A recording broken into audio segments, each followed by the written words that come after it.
Molly swayed back and forth with the motion of the underground train. She leaned against the hard pole that dug into her back between her shoulder blades, keeping her upright. She stared down at her phone, thumbing slowly through a new book she'd downloaded. She'd started the book on her lunch break and wanted to read a little further before she staggered home. The words fuzzed across the screen, and she tapped through menu options to make the text larger. 8 hours staring at screens in the badly lit office made her eyes gritty and gave her the kind of low-level, lingering headache that would haunt her all weekend. The train jerked, screeching along the rails. Molly pitched forward, catching herself against another pole. The phone smacked hard against the metal. Stomach dropping, she straightened up and checked the device. Relief surged through her. The screen hadn't cracked. She could barely afford the breakfast that slapped against her leg and the carrier bag dangling from her wrist. The egg and bacon wrap was still warm, and she was so tempted to unwrap it and wolf it down right then and there. She was lucky. Arturo's was open late, and she was a regular. They always had a breakfast special waiting for her when she stumbled in after a night shift. That and her bed were the only things she had to look forward to when she got home. "Next stop, Elmswater," said a crisp, modulated voice through the speakers. 5 more stops to go.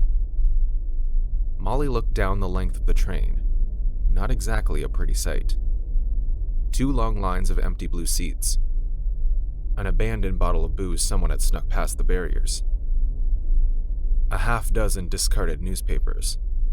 Harsh, buzzing strip lights that seemed to brighten and pulse against her aching eyes. She let out a soft groan, rubbing a hand across her face.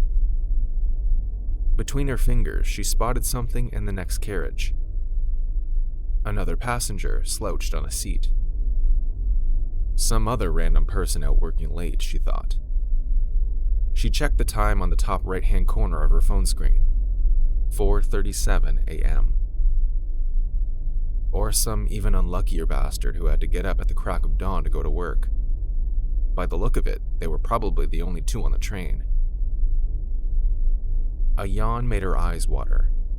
By the time she got them clear, the other passenger had moved. Before, they had been sitting down with their chin drooping onto their chest. Molly had assumed they were asleep and didn't think anything of it. Now, they stood at the door between carriages. It was a man, the hood of his coat pulled up. His face pressed close to the glass, shadowed by the hood. Molly watched, unease swooping in her guts as the man cupped his hands around his face, like he was trying to see her better. What the heck is he doing? She wanted to edge out of sight, but there was nowhere to hide. The carriage was brightly lit, with nothing but glass partitions to obscure her. She squared her shoulders, gripping the handrail until her knuckles popped white. She glared down the length of the carriage, trying to impress an angry look through the window. The train lurched and began to slow as it pulled into Elmswater. One half of the windows went from empty blackness to the eye-wateringly bright lights and empty metal benches of the Elmswater platform. She scanned it, hoping to see some other passengers boarding, but the station was deserted. She looked back at the silhouette in the next carriage and gave a jolt. He was gone. She leaned, trying to peer through the windows, but the carriage was empty. That must have been his stop. The doors let out a familiar chime as they began to close. Molly breathed a sigh of relief and started to lower herself into the nearest seat. Usually, she was too anxious to sit in case she fell asleep and missed her stop, but... A hand grabbed the frame of the subway door. The automatic gears whined in process. The door was shoved open further, and a last-minute passenger lurched through the gap. Molly's throat tightened. It was the guy from the next carriage, except now he was the guy in her carriage. He stood there by the doors as they hissed shut, his back to her, holding onto the handrail as the train began to pull out of the station. She was frozen to the seat. The coarse fabric prickled the back of her legs. Molly dug her fingers into the seat underneath her. The last flicker of Elmswater vanished behind them as the train plunged back into the tunnels. Slowly, the man turned toward her. Molly didn't recognize him. His face was thin. Dirty curls of facial hair gathered around his nose and mouth, sparse below his chin. The edges hung over onto his lips in a way that made her skin crawl. He stared at her. "Working late?" She pressed her lips together, glanced side to side. There was no one else on the train. It was just him and her, and no one to help. "Yeah," she said, strained. She didn't want to make conversation, but some force compelled her to be nice, not antagonize him. "You?" "Yeah." He drew out the single syllable, lacing it with meaning she couldn't understand. "Okay." He continued staring, and by now Molly wanted to scream. She couldn't explain her fear without sounding ridiculous, but he was a strange man who had been watching her from the platform, and now he was alone in the carriage with her, making her feel weird. What if he did something? She could scream for help, but no one would hear. Just get off at the next stop, Molly thought wildly, irrationally. The next tube is only 20 minutes, half an hour at most. Anything's better than being stuck here with him. Molly stood in the doorway, her armpits wet with sweat and fidgeting from foot to foot, eager to be off.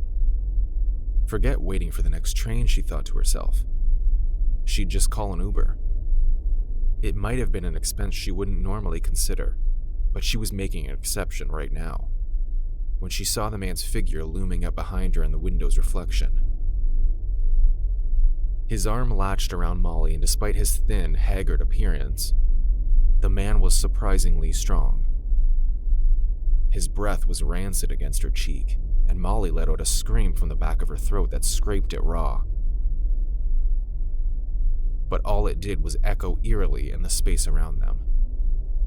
"Don't fight me," the man grunted in a crackly voice, like he was speaking through a radio with bad reception. He started dragging her backwards, and for a moment Molly didn't understand what he was doing. She realized he was pulling her towards the toilets opposite the train's doors. An enclosed space, free from the eyes of the CCTV. "No!" Molly started to fight with all her might, and though the man was still stronger than her, she was young and put all her energy into throwing him off. Her hand flailed out wildly and slapped the button to open the doors, and he hissed, elbow digging hard into her stomach as he tried to trap her arms.